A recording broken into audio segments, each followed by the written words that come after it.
Members, this is the appointed time. We have a quorum. Let's call this meeting to order. The meeting is to be adjourned at 5:30 in the afternoon. If need be, I will extend the meeting by 15 minutes at most.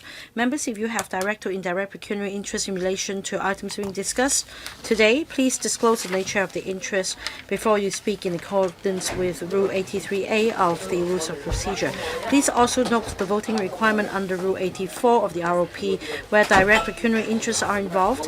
In relation to two public works items to be considered today, I need to declare that I am an advisor to the Bank of China, Hong Kong. Now, I need to first deal with a request from members for further discussion of an item, and that's item 4 in relation to 25 NB reprovisioning of Victoria Public Mortuary.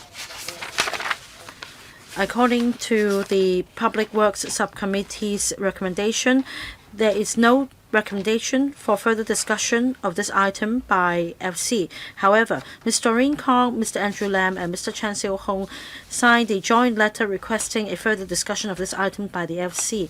According to paragraph 3A of the FC procedures, the chairman should put this matter to a vote without any amendment or debate.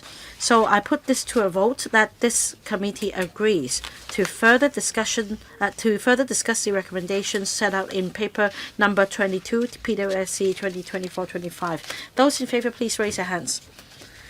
In favor means you want a further discussion. Please raise your hands. We are voting on this motion, and that is this committee agrees to further discuss the recommendation proposed in paper PWSC 2024-25 number 22. Those in favor, please raise your hands. Keep your hand in the air. I will ask Madam Clerk to check.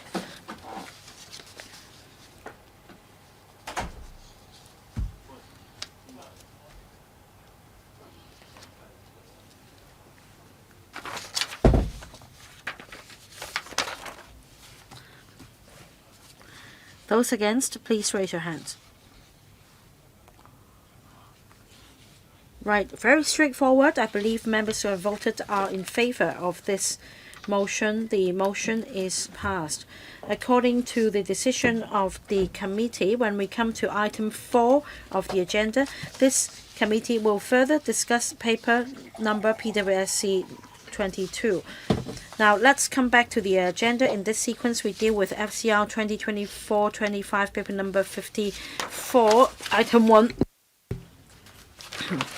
Members are invited to endorse the Establishment Subcommittee's recommendation at the meeting of the 12th of February 2025, and the proposal entails the following. A, creation of 4 permanent posts, non-civil service posts of 1 controller public health, D4 or D4 equivalent non-civil service position, 1 assistant director of health, D2 or D2 equivalent non-civil service position,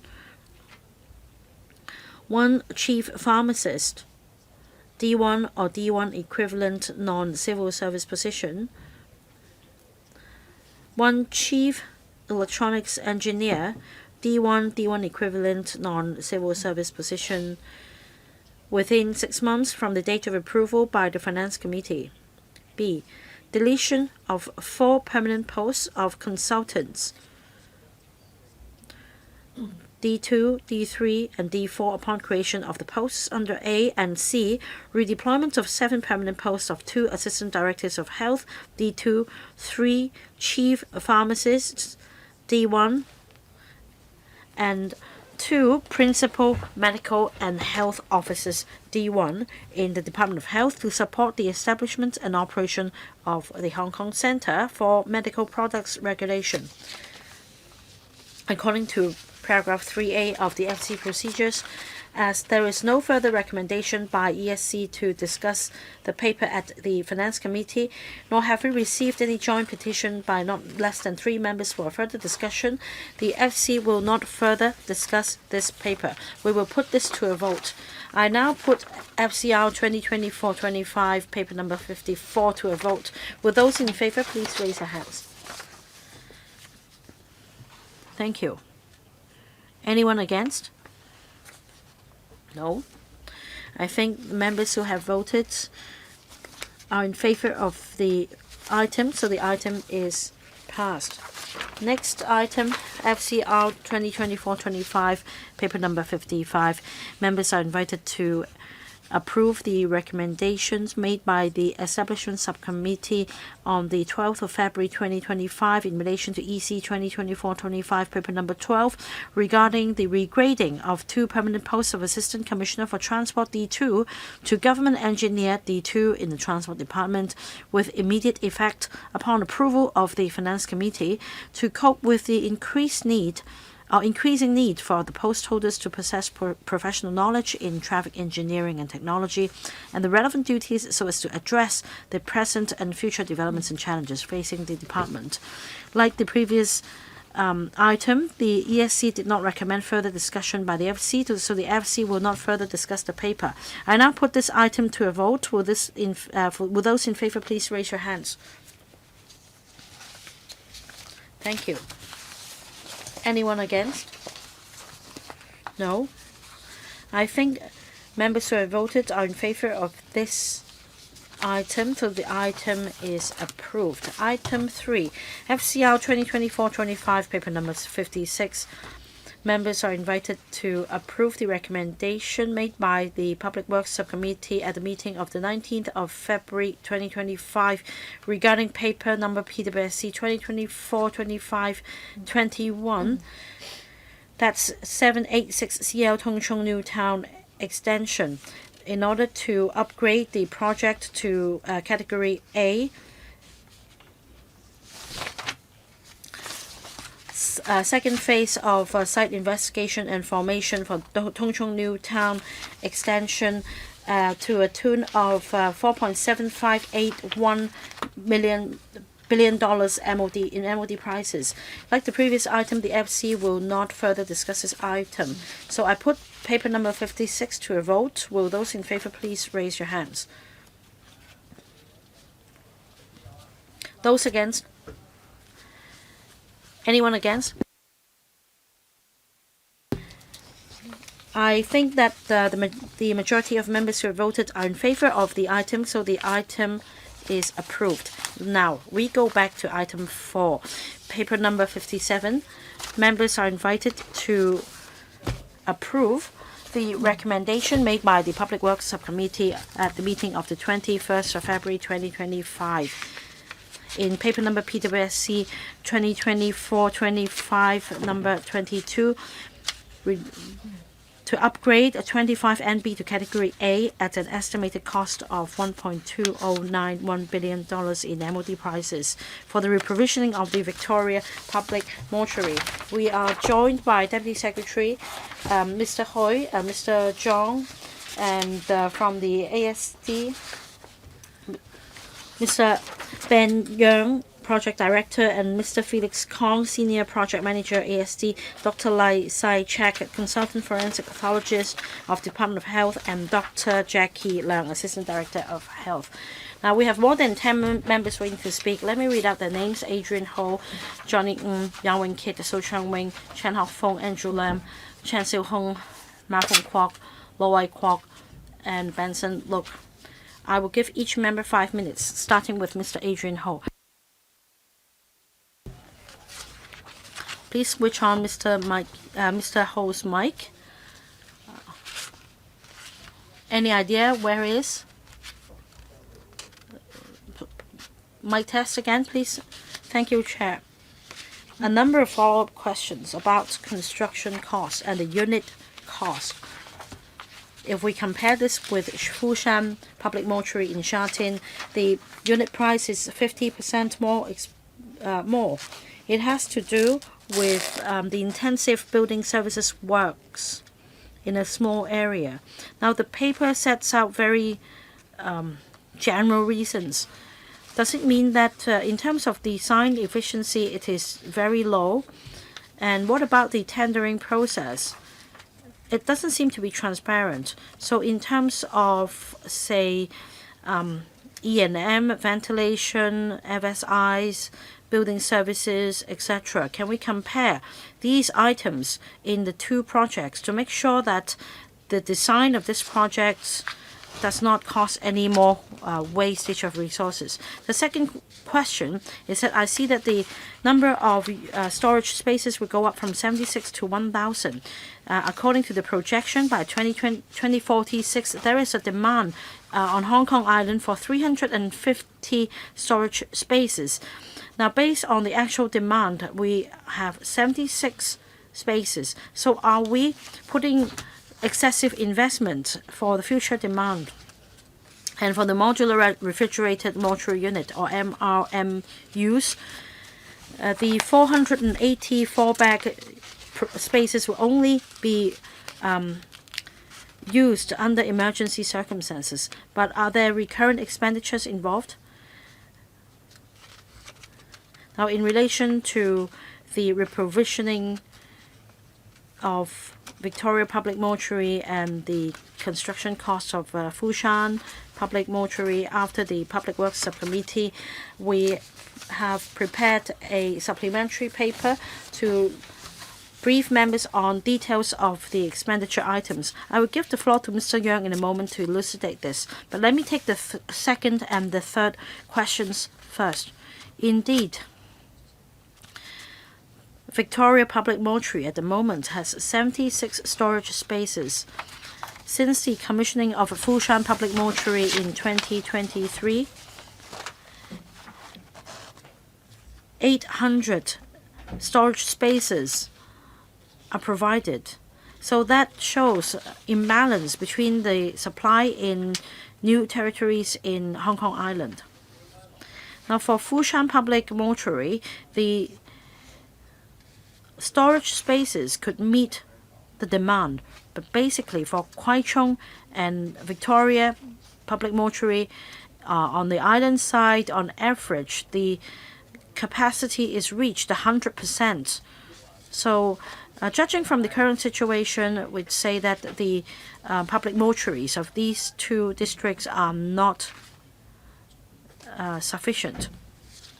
And according to the projection, for the three public mortuaries, the total storage capacity will be reached by 2031.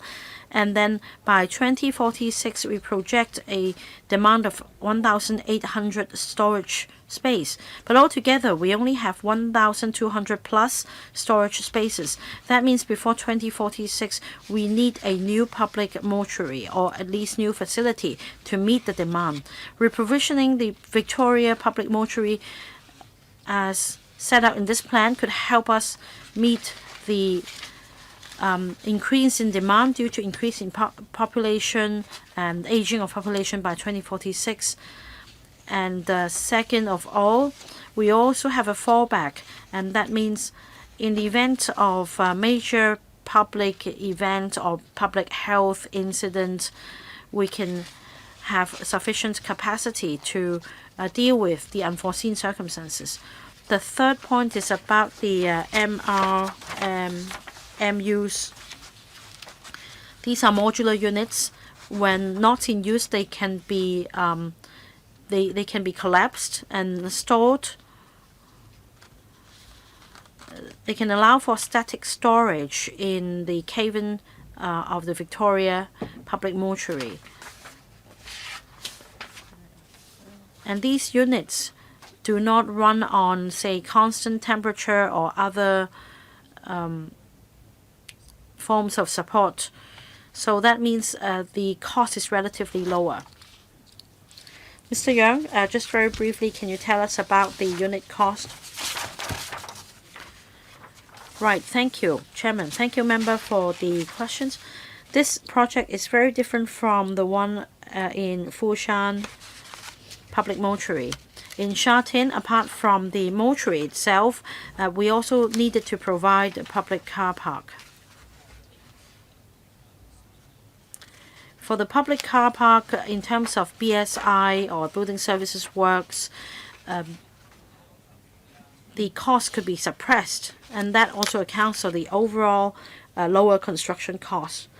Whereas here, we've adopted a very special design because we are making use of a cave-in to as a fallback body storage space, we need additional building services works and fire service installations to make sure that in the event of bodies being stored there, it will be done in a proper controlled environment.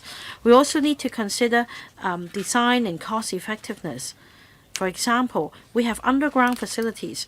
There is a height difference of about 10 meters from the ground. So in designing the mortuary, we strive to minimize excavation so as to lower the cost. We also incorporate we also consider different options in terms of storage and ventilation in the cave-in, and we've adopted the most cost-effective way. And in fact, we've started parallel tendering, and the price reflects the market value. Thank you. The reprovisioning project can actually increase the number of body storage from 76 to over 1,000. But then it is estimated by 2031 we will need 1,300 body storage spaces by then. Has there been an estimate or assessment on, well, of course, we don't want to see another pandemic. We have already experienced it a few years back.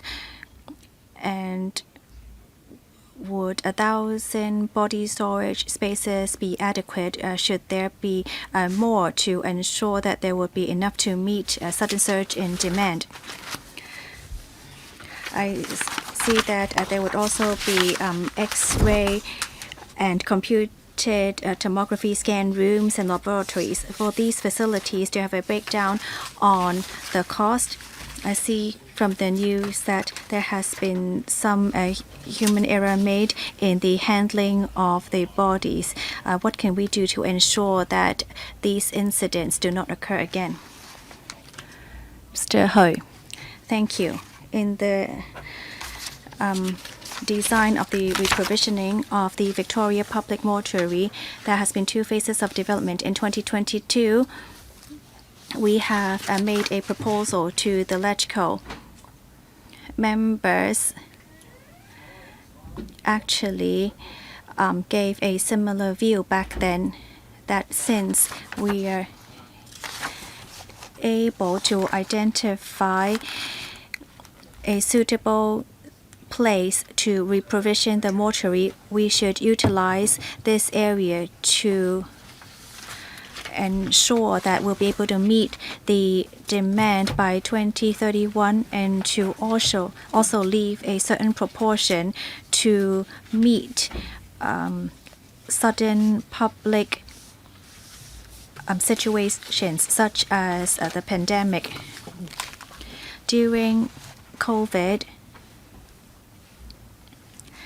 during the peak period, there was a time when we needed to provide over 3,000 body storage spaces at the same time. And at that time, our fixed body storage could only accommodate only 1,000 bodies. That was really not ideal during the pandemic. This time, we are trying to utilize the cabin space to increase the body storage from 700 to over 1,000. And together with the 800 at Fushan Mortuary and about 200 in Kwai Chung Mortuary, after the completion of this reprovisioning, there will be over 2,000 public body storage that could meet the demand in 2031, and we would also be able to meet a sudden surge in case the occasion arises. I would defer to Mr. Young to tell us more about the cost of installing the X-ray and scan rooms. we have drawn from our past experience, and every time a body is sent to the public mortuary, we would have an identification for the body. As Dr. Ng said, there has been human error made before, and now we have made huge improvements. Thank you. Mr. Young. Thank you, Chairman. Regarding the X-ray and computed tomography scan rooms, it is same with other public mortuaries. These would be under furniture, and that would be about 60 million, and that would include the modular mortuary units. That is also similar to other public mortuaries. Mr. Yang Wing-kit. Thank you, Chairman. I would like to follow up on some public works question on some of the expenditure. We can see that there would be a lot of room for the back room and also on the plant. So if we could do that, we will be able to leave more space for storage and also for other uses. I thank you for giving us a supplementary response.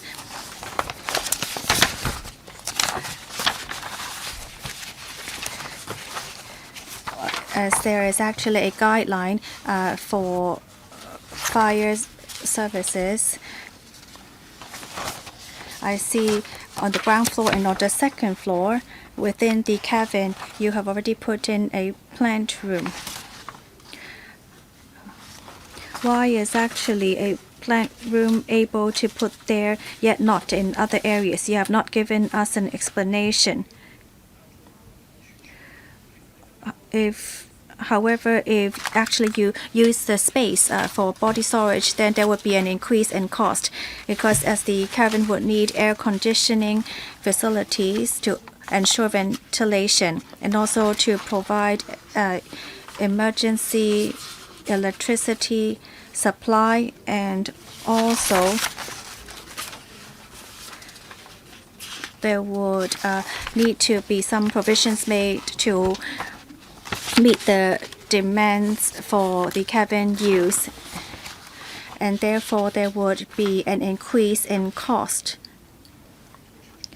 Or to use the cabin for storage, there would be a surge in cost, because if we're able to put the electrical, mechanical, and engineering rooms outside of the cabin, there might be a reduction in cost. I'm not objecting you to put the plant in the main building, but you must tell us how much of the cost it would increase. Or you could say that it is impossible to put it outside of the cabin. I just want to know, because you're actually putting part of those services within the cabin area. Mr. Young, please.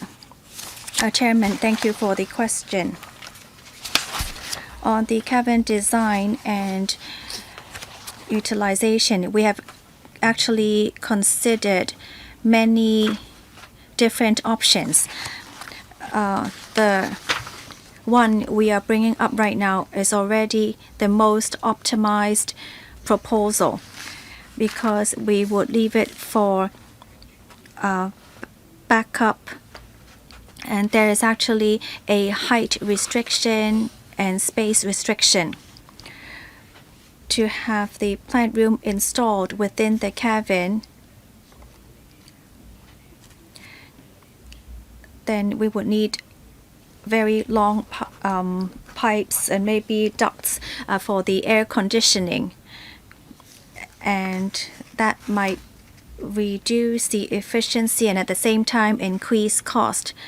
with these considerations, we are just going to provide a basic fire response service, fire equipment, and then for a basic use, because for the main plant room we would like to leave it to the main building instead. Can you tell us how high an increase in cost would that be if we put it inside the cabin? We have assessed that by using the cabin as body storage, we would need to maintain a stable temperature. Therefore, using the cabin for temporary body storage spaces could actually help us save electricity cost. Chairman, if you have the supplementary response that let's say you would have to put in air conditioning and also to support the cabin use and install MRMUs. If you actually use it for body storage, that means that you would need to have all these installations, and if you use it as a plant room, you actually would only need the duct cost and can save up on these other installations. If you're able to make huge savings, why wouldn't you consider this option instead? Or if you say that the cost is pretty much similar for these two options, then I could support it as well. But as you're not able to give me a clear breakdown, then I couldn't very well support you. Mr. Yang, as we are not familiar with these costs, perhaps we could ask administration to provide us with a paper on the cost, but let's not just focus on this part at the moment, because I'm sure that you will not be able to have the answer you want at the moment. Mr. So Zheng-Wing, I just want to follow up on these questions. I do have some statistics. The cost of Victoria Public Mortuary is higher than the Sha Tin Mortuary by 50%, as there are some land restrictions and there are extra fire safety requirements. Therefore, there is an increase of 50% in cost. However, when you look at the figures, the Victoria site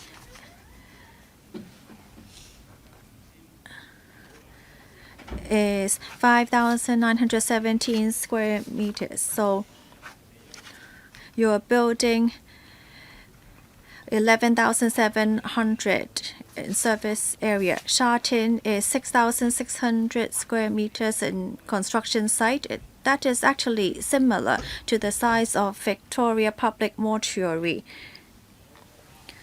However, in Sha Tin, you're able to provide over 12,526 square meters in space. They actually you would see higher restrictions in Sha Tin because of the certain restrictions. I don't understand why the Victoria Public Mortuary differs so much from Sha Tin Mortuary. Your reasoning is that as there is an existing cabin area, it could be put to utilization. I really don't understand whether the cabin area is reducing the cost or increasing cost. So it seems from the paper that there would be 200 million in increase in cost. Can the current design satisfy the demand in 2046? Now asking for an extra 200 million to just increase the number of body storage space by 400.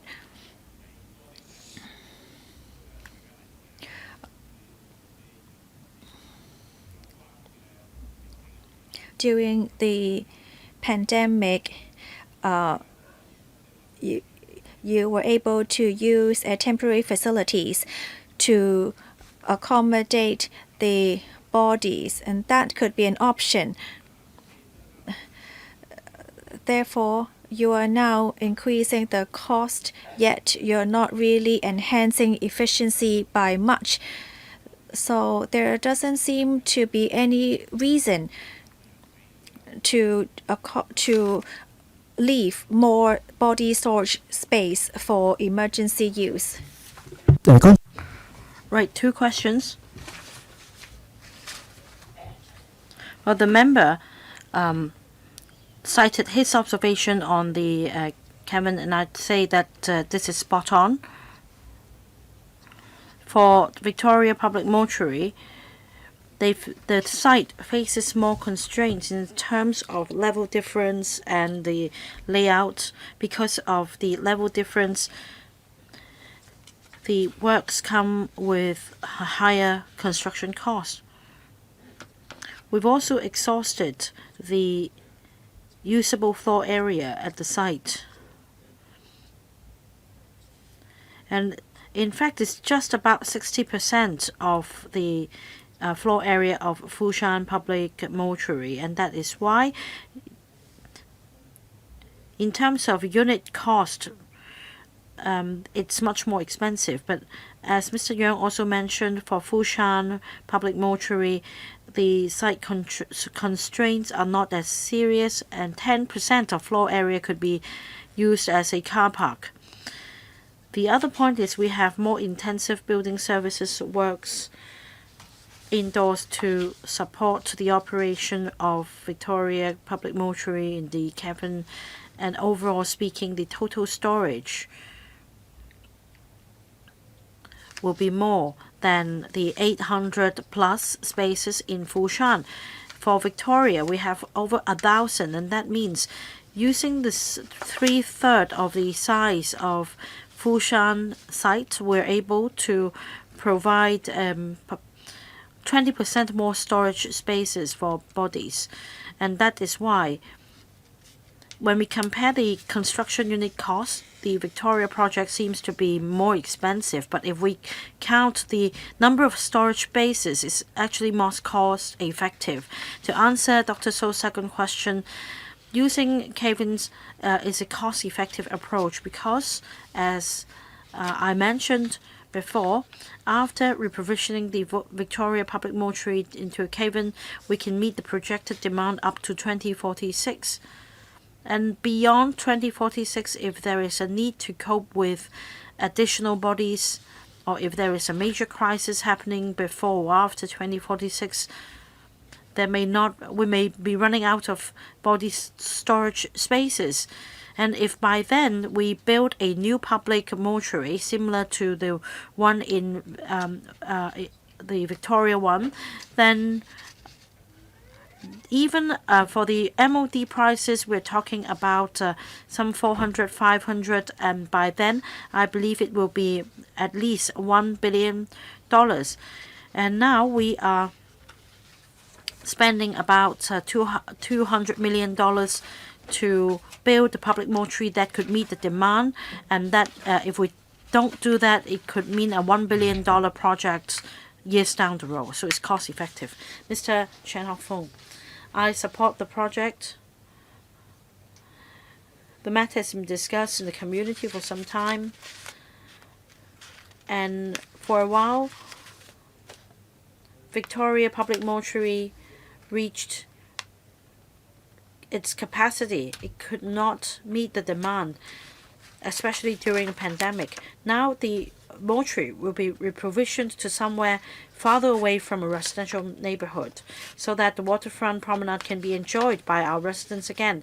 My question is, among the $1.2 billion of construction fees, do they include demolition fees? My second question is, the recurrent expenditure is about $40 million for the new public mortuary. Now, without the fallback facility in the cavern, accommodating some 400 spaces, then will we be able to save a lot in terms of recurrent expenditure, or will the impact be insignificant?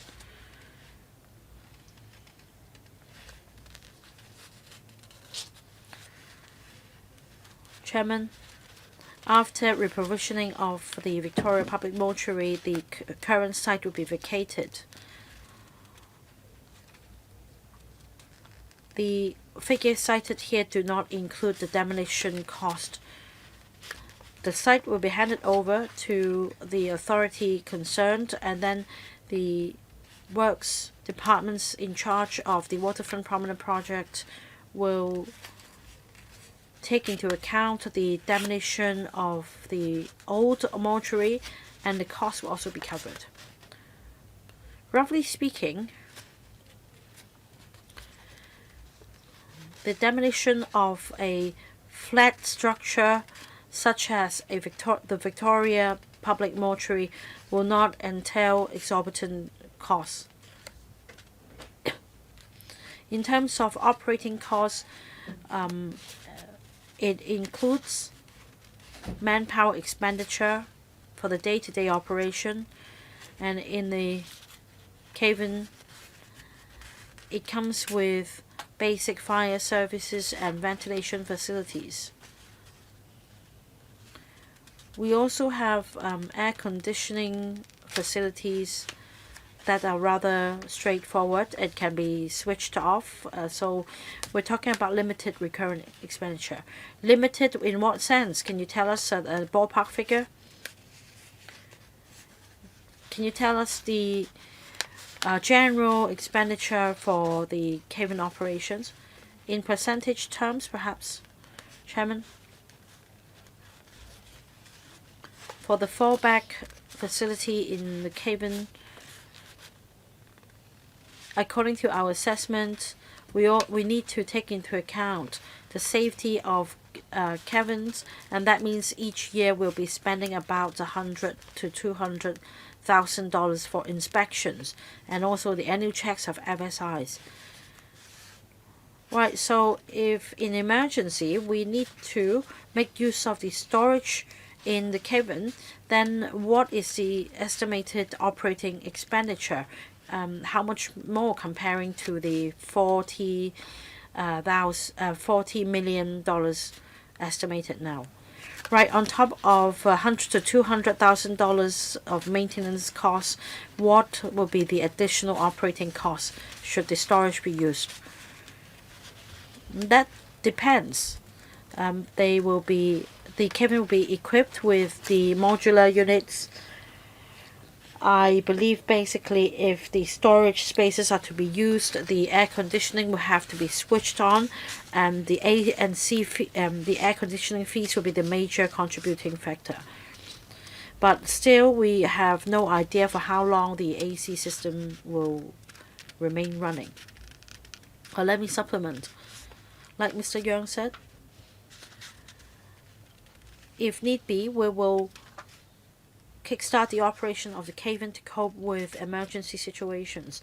Basically, the increase in expenditure entails power supply and the running of the AC system to support the modular refrigerated storage units. And having listened to members' views, we've actually made some adjustments to the cavern arrangements, and that means we will divide the cavern into sections. Depending on demand, we can switch on just 1/6 or 1/10 of the AC system or power supply so as not to cause wastage. Mr. Andrew Lam.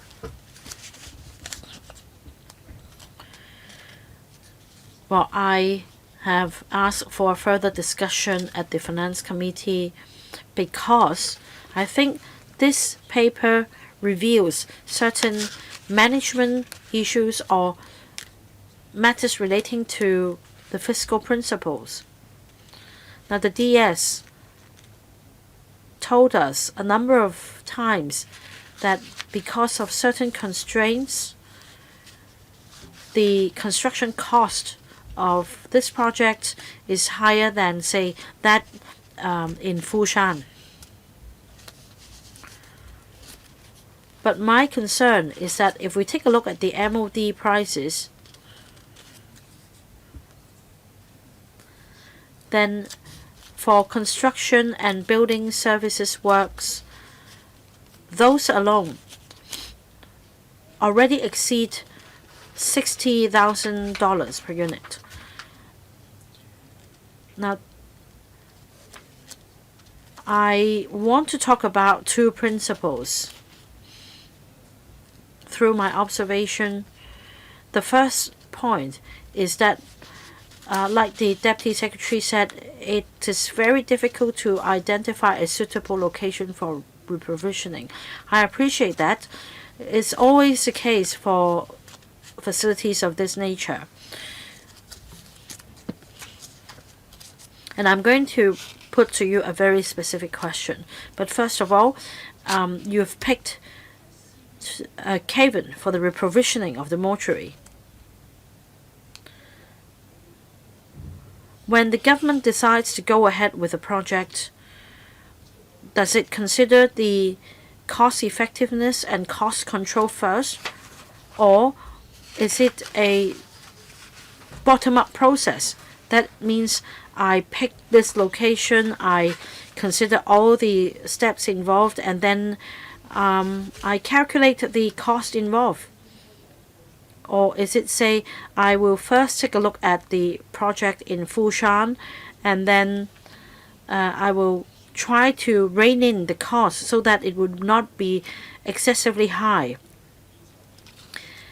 Have you incorporated this concept of fiscal prudence? Because and I'm not talking about technology, because when it comes to technology, you pick this location, definitely there won't be sufficient parking spaces. Now, when you pick this location, definitely you know that the construction cost will be on the high side. This is the strategy for any property developer.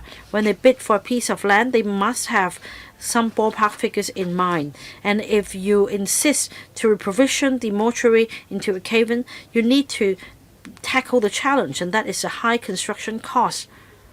If that is your way of thinking, that means you're not exercising fiscal prudence. And you're just trying to plug gaps, as I can tell in your answers. My question is, at the stage of identifying a site for reprovisioning, has the government considered the fiscal perspective, whether there is any fiscal control? And do you also engage the ASD or other relevant professional works departments to help you pick a location so that you can find somewhere that you can afford, that is suitable for the works? Yes, thank you, Chairman. When we when we try to find a suitable location for the mortuary, like Mr. Andrew Lam said, we need to balance different factors and technical problems, one of which is the acceptance by the local community, as well as the site area, whether it can meet our demand. So it comes with a basket of factors. Before picking this location, we went through certain steps. For example, we conducted an assessment and see whether other places in Hong Kong Island could meet our demand, such as the Collinson Cape. We have burial grounds and other crematorium facilities. We also considered whether additional facilities could be provided. So we went through these steps and we conducted an assessment. The ASC colleagues also took part in the process to consider technical feasibility of the proposed location. Now, this location may not be the ideal, but having considered all the factors, I'd say that this is the most viable option that would allow us to balance different concerns and views. So I fully agree with what Mr. Andrew Lam said.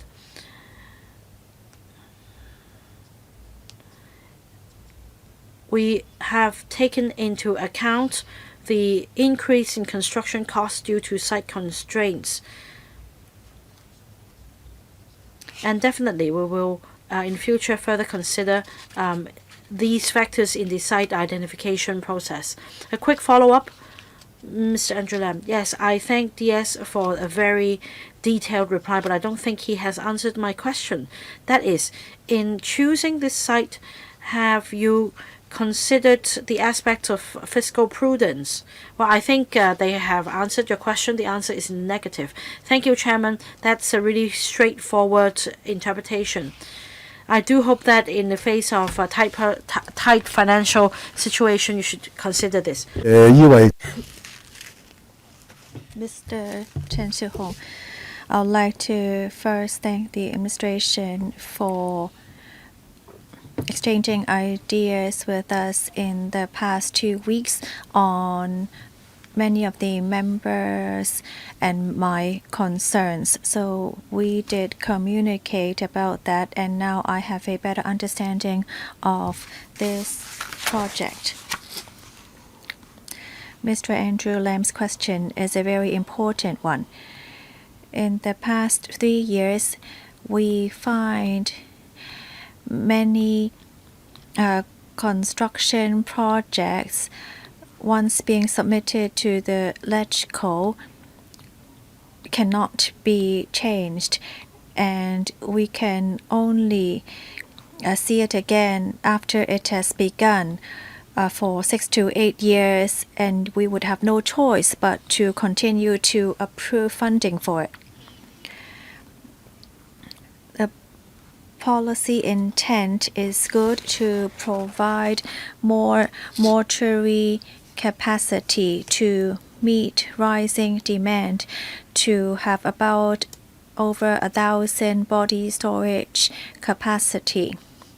We want the government to utilize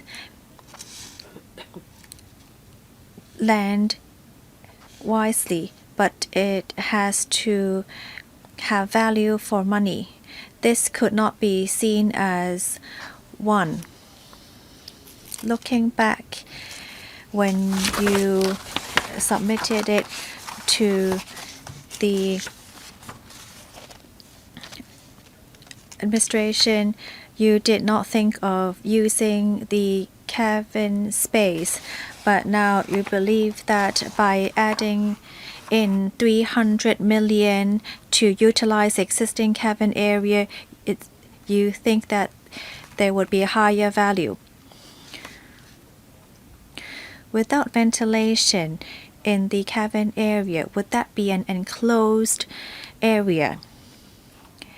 An enclosed area would bring many concerns. Even if we are to turn on air conditioning in phases, there would still be an enclosed area space behind closed doors. Enclosed spaces are hazardous. There must be many interlocks to be able to ensure safety in enclosed areas. To maintain ventilation, there would need to be continuous ventilation or air conditioning. Well, now you have received the tenders, but you haven't made any or you haven't thought of the electricity cost. Well, every time when the administration brings up a project to us, there's only one option. Can you actually provide us with more than one options for a reference? Like we said earlier, let's say we're not using the cabin area. We could consider an option of not using the cabin area, perhaps to add a couple of stories above the deck area. It might not be an increase of high body storage space, but it could maybe provide about 200 body storage spaces. And do you have to use the area outside the cabin as a plant room? Can you use part of the tunnel in the cabin and then use the deck area? That could actually also be an option instead of the current project proposal. I'd like Mr. Ben Young to explain to us why we didn't choose the deck over option. We have discussed this before. Mr. Young. The deck over option has been considered by us in the preliminary stage. This project needs to be approved by the town planning board, and there is height restriction as well. You may know that the area around there is quite sensitive, and we have actually chosen the best option out of all. The deck over option would be in breach of the TPB requirements, and actually that would not help us drastically reduce the financial cost as well. How about the other question? The cabin area is not deemed as an enclosed area. We know of the risk Mr. Chen mentioned. We will make sure that there will be clear ventilation when we are working in the cabin area. Mr. Ma Fong Kwok. Thank you, Chairman. I think we see some interesting figures here. Well, the first figure we see was an increase to 358 body storage capacity, and now an adjustment to 1,000. Well, I, of course, am in support of providing more body storage capacity. We are now estimating that there would be an increase till 100, but is there really an actual demand?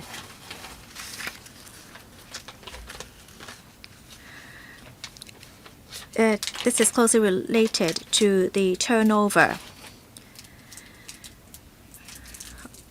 I want to know, on average, how long the bodies are kept at the Victoria Public Mortuary.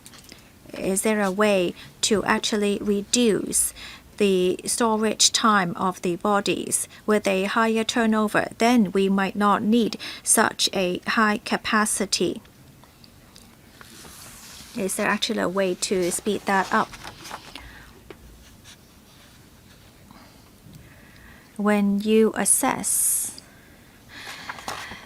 the number we need, I know you would look into the population. seems that the mortality rate as well, with an aging population,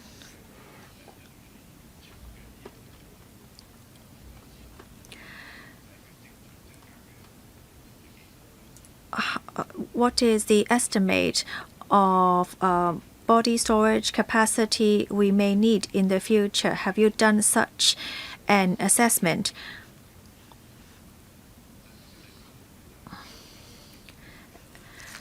And when there is a new round of pandemic, there are some measures we can adopt to speed up the turnover as well.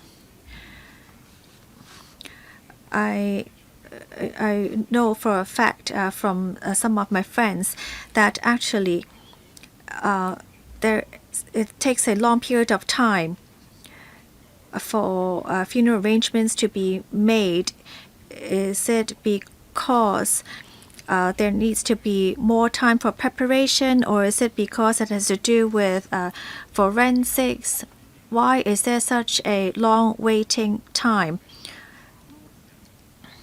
Because on average, I think arrangements could be completed within 3 to 5 days, as is in other countries. Why do we in Hong Kong take so much time for funeral arrangements? Thank you. Thank you for your question. The average storage time at public mortuaries is around 21 days to 30 days.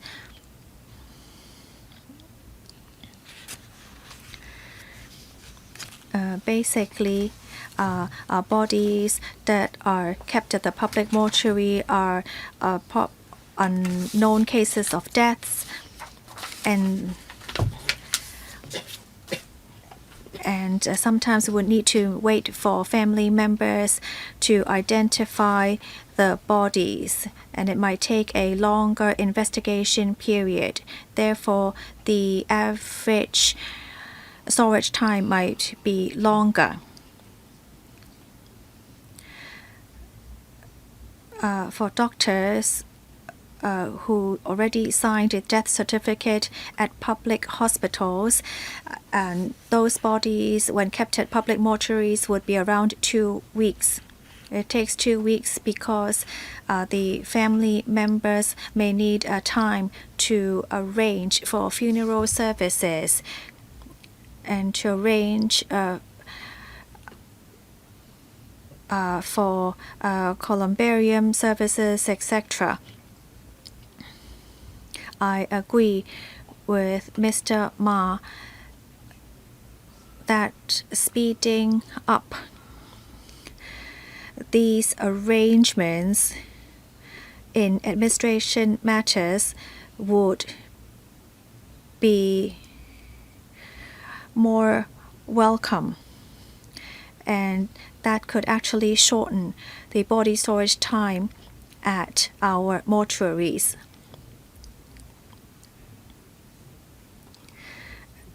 However, we are using a more objective estimate to look at the age demographics to estimate the demand by 2046. And that is how we came up with the number of body storage capacity. All right, the other question has already been answered. We now move on to the next question, Dr. Lo Wai Kwok. Oh no, he didn't answer my question on mortality rate. He said this number was estimated based on all these findings. All right, Dr. Lo Wai Kwok, thank you. The current Victoria Public Mortuary is quite small. To identify a new site would be pretty difficult because, as you know, mortuaries would not be welcomed by residents.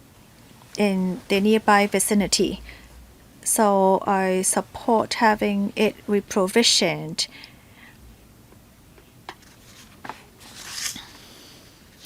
And we're also enhancing the body storage capacity, which I am in support of.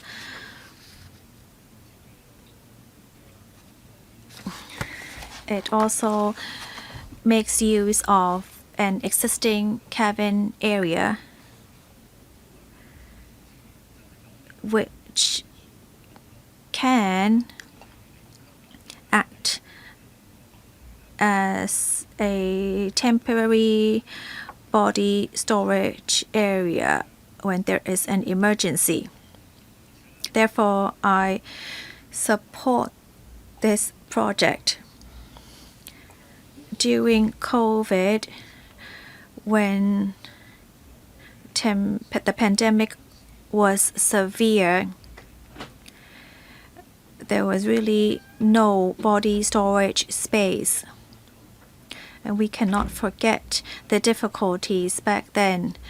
Therefore, I am in support of enhancing its capacity to meet future demands.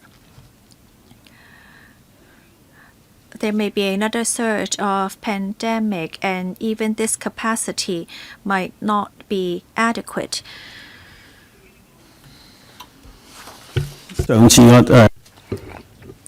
So back to my point about using cabins, I think last time the government representative did not give me a clear reply. For example, you have cold rooms to store bodies.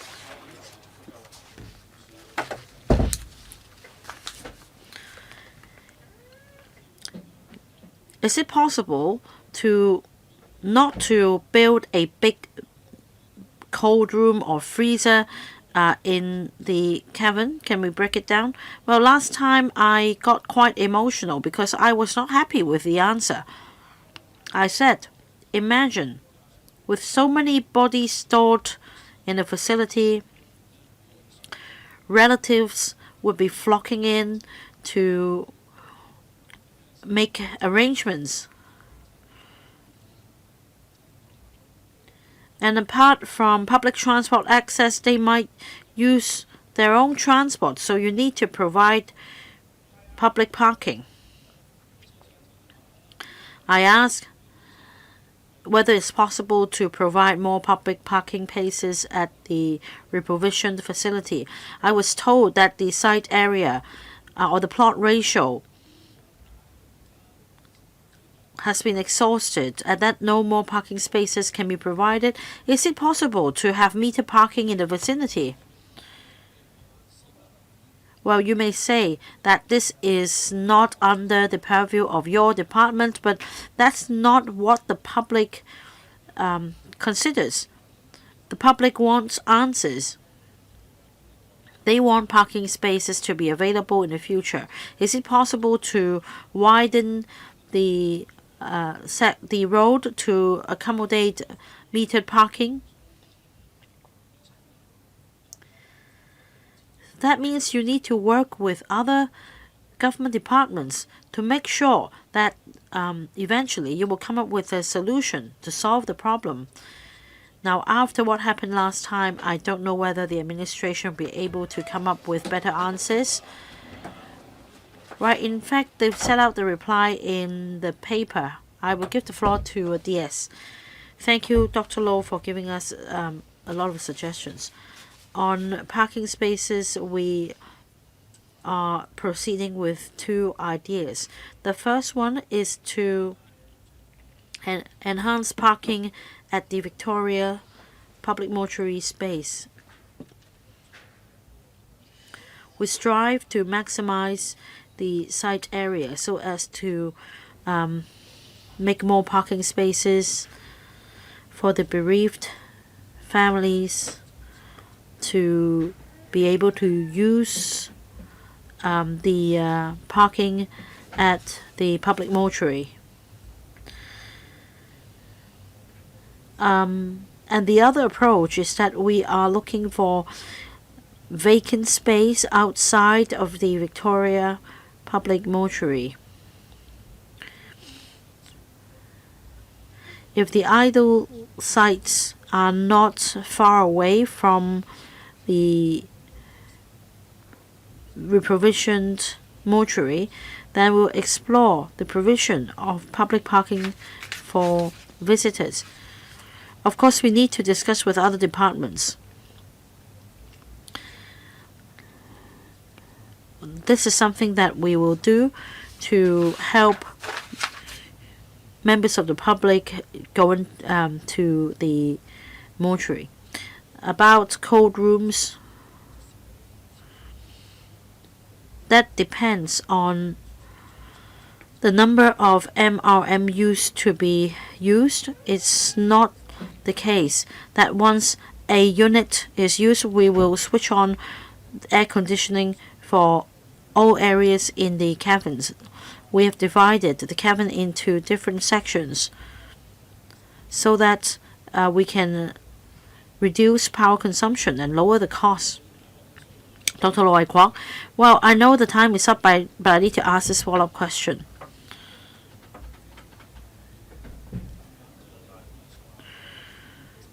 If you turn loading unloading area in the Victoria Public Mortuary into public parking spaces, then I am not happy with your answer, because this will be visited by the public, and it's not ideal to change the drop-off pickup area into public parking.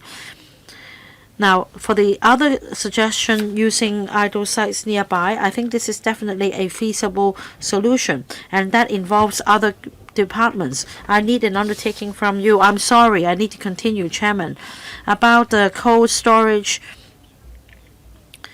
can you at least come up with a preliminary idea? For example, the AC units will be divided into a number of smaller units for providing cold storage of so and so capacity. Right. 3 members are waiting for the first round, and then we also have a member waiting for the second round. If you want to ask questions, please get ready. Come down, because after Ms. Doreen Kong has spoken, this matter will be put to a vote. Mr. Benson, look. Thank you, Chair. According to the paper, this project will substantially increase the body storage spaces. The total project cost is $1.209 billion.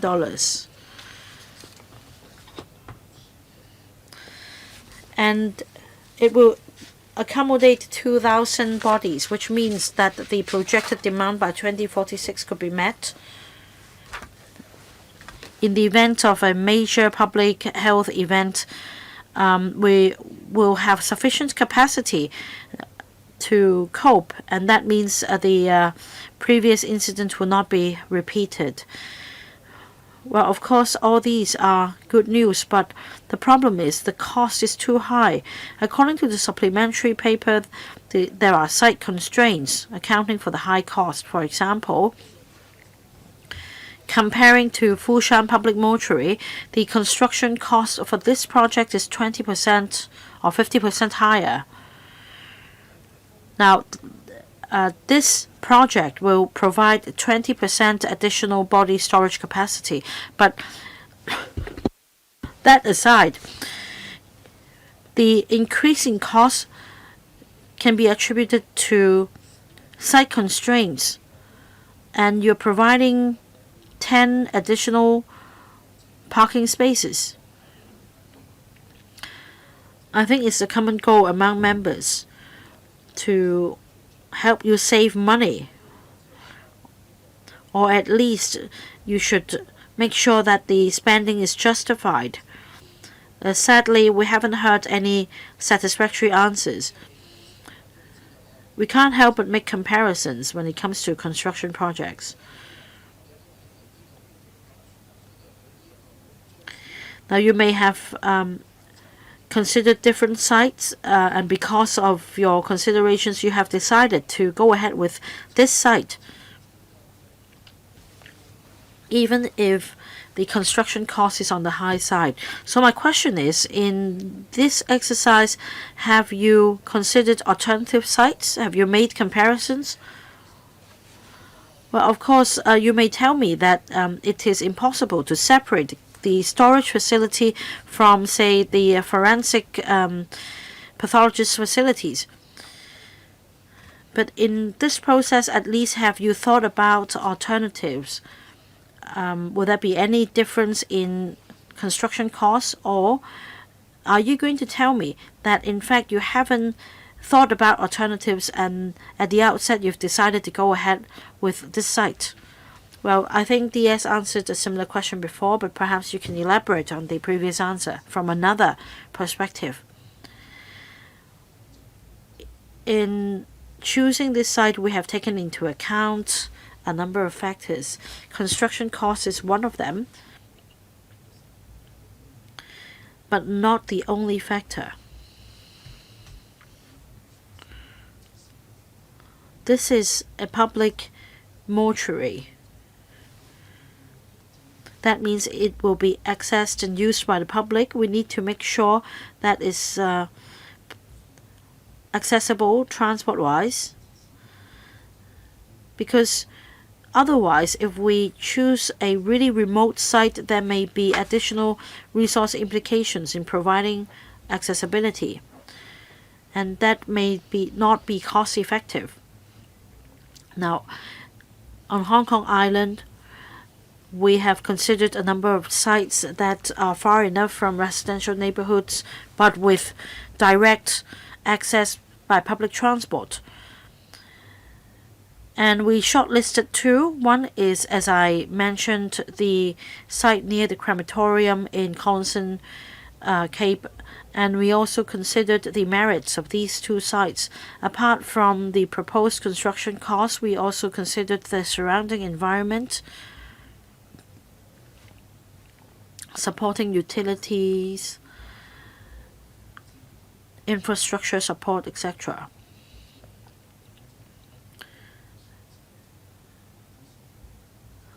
And the outcome is that we find this site more suitable.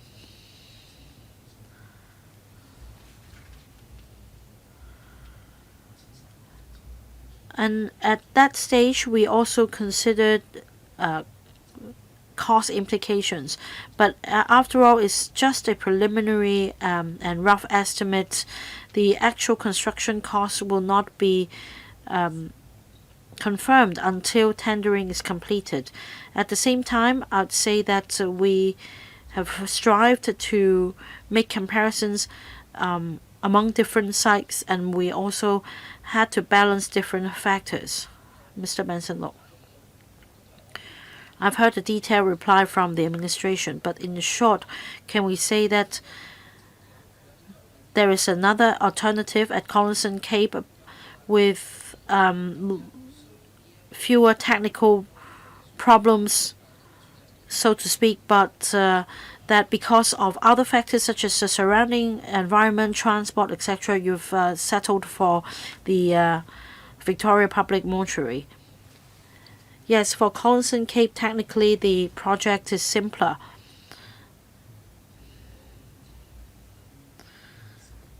But it may not be less costly because we also need to carry out site investigation and realignment of underground pipes.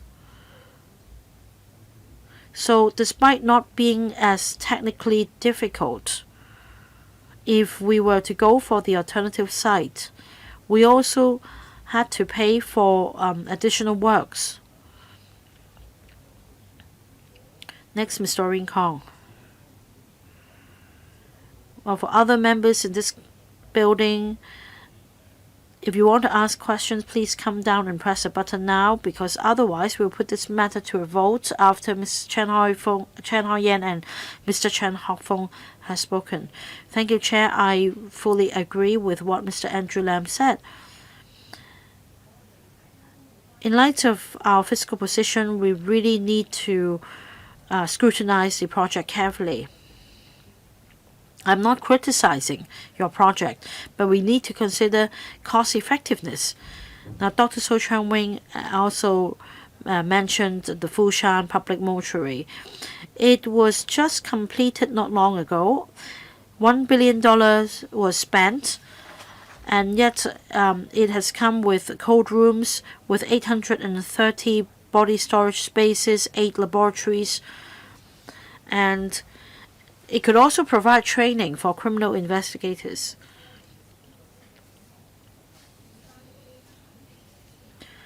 If we compare the two projects in terms of cost effectiveness, of course, the Fushan Public Mortuary fares better.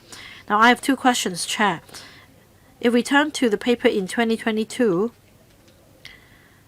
according to the administration, in paragraph 5, it says that it's estimated that by 2046, the body storage capacity in Hong Kong will be about 350. The paper was written in May 2022. And according to the paper, we had experienced the first 5 waves of COVID epidemic. And according to that paper, your estimation was 350 spaces. And so you had taken into account COVID. And then upon questioning by members, you said that you would go back and give it a thought, but then you made an about turn and the $890 million project became $1.2 billion worth. So that's a 30% difference. We're not in a pandemic at the moment. Now, the other point is, as you mentioned, we have an aging population in Hong Kong. Now, take a look at the CNSD's statistics regarding the population in Hong Kong Island from 2023 to 2031. There will not be a substantial change. In fact, the aging population will experience a decline, except some individual districts, such as the Southern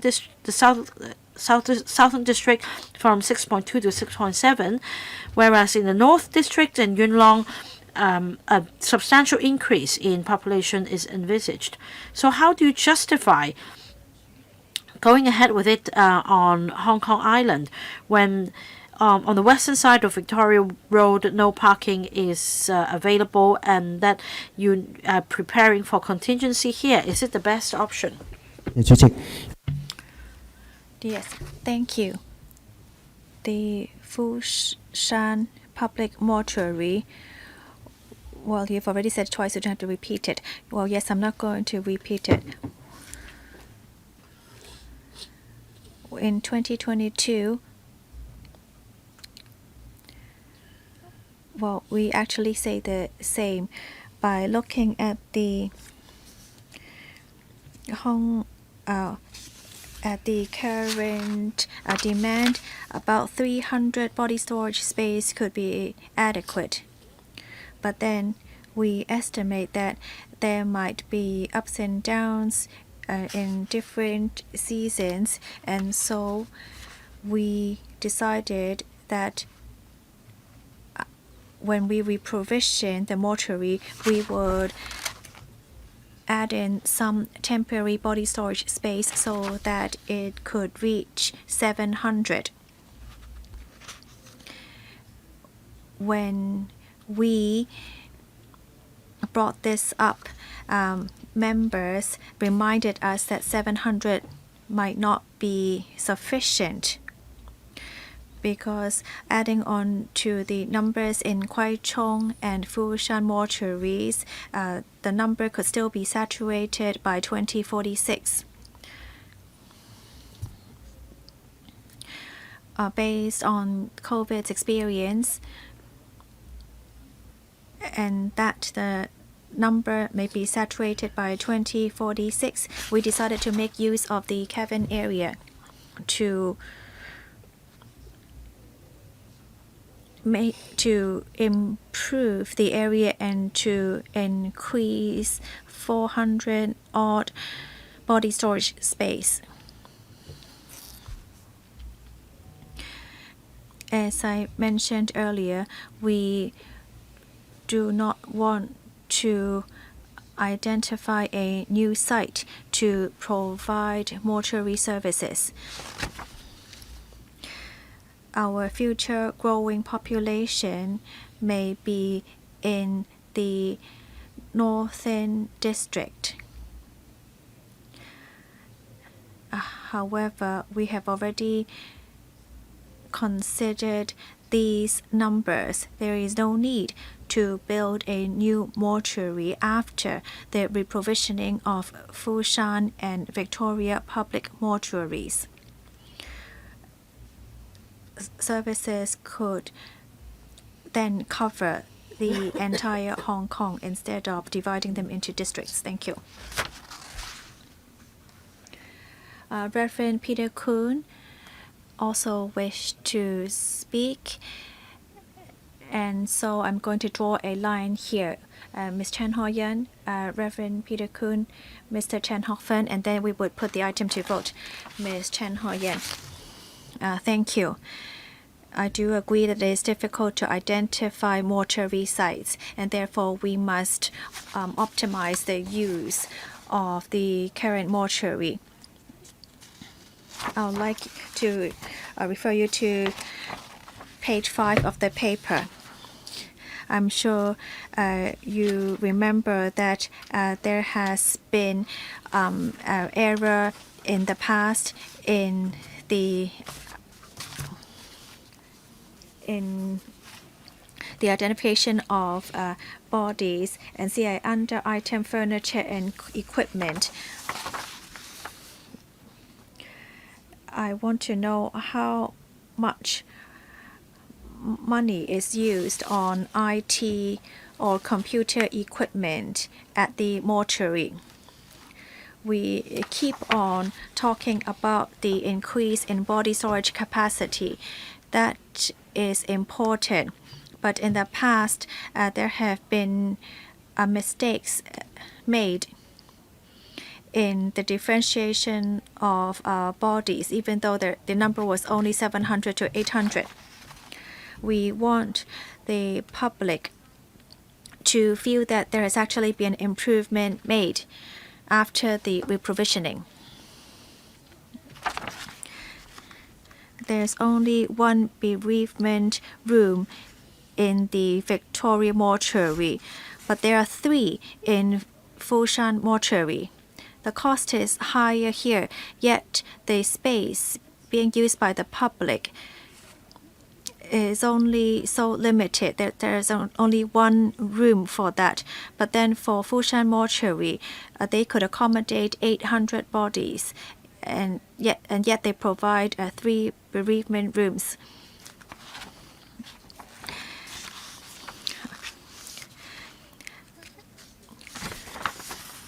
And I see that there are 55.6 million on slope and cabin enhancement works. Is that a one-off, or would it be necessary for maintenance in the future? Would it become a recurrent expense in the future? The contingency fund is also quite high, 109 million. Can you share with us what is under those contingencies, as there is no footnote on that? Thank you. All right. Slope and cabin enhancement works can be taken by Mr. Young. The operation of the mortuaries,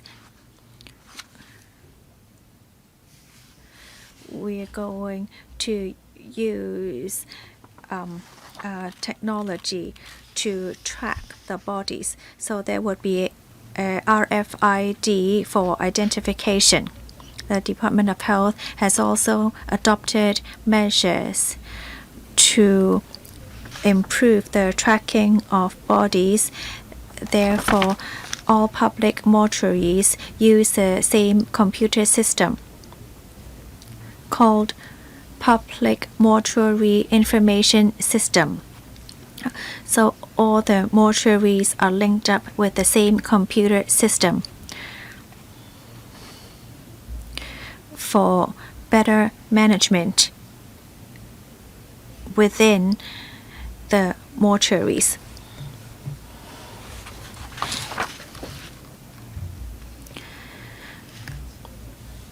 I don't have the figure on the IT cost for that at the moment, but I don't think it's under F&E.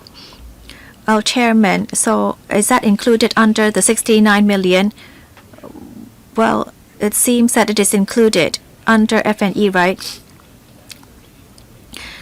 The DS does not have the figure on the exact number on IT system. Please provide it with the figure later on. Second question, why is there only one bereavement room? Usually, only one family would use the bereavement room out of 3 families.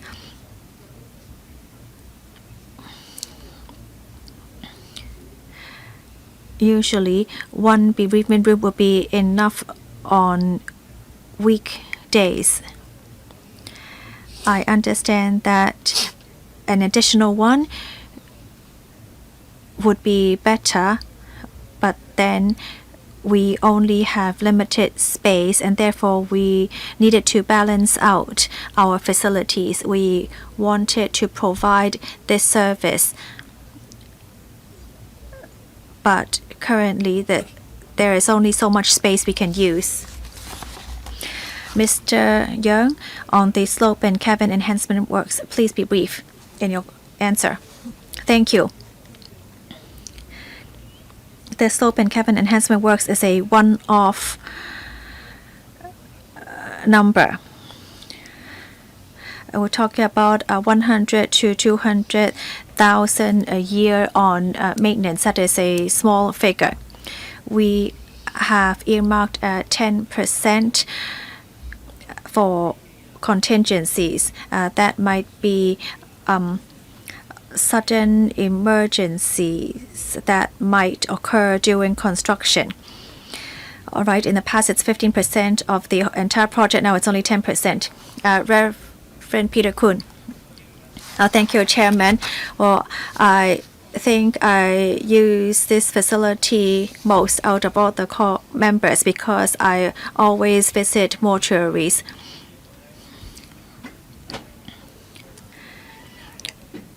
I'm sure there is a growing demand of body storage capacity as well, because of the rising cost, and many families would choose to choose to just hold their funeral service there. I think there needs to be a more than one bereavement room at the mortuaries. I've heard many of your explanations. I understand why there is a need to increase body storage capacity. You might need more spending in future because of such an increase. So from now until 2046, there would be a high recurrent cost for this. All right, 2 questions. Bereavement and whether there would be a rising cost out of this higher capacity. Well, as I have explained to members, we're going to utilize the cabin area, and there would be basic lighting and ventilation in the cabin area, and the recurrent cost for that is very low. When we need to use electricity and ventilation, then of course the cost will rise, but that would be taken in phases. We try our best to maintain operation cost as low as possible. We see the trend on bereavement room. In the past, we did not provide a bereavement room at public mortuaries. We only started this at Fushan Public Mortuary, and we find that the public is now using this instead of traditional funeral services. We try our best to utilize every inch of space. For families who would like to use a bereavement room, they will need to make an advance appointment. We want to try our best to provide services to the public, and we will try to do that.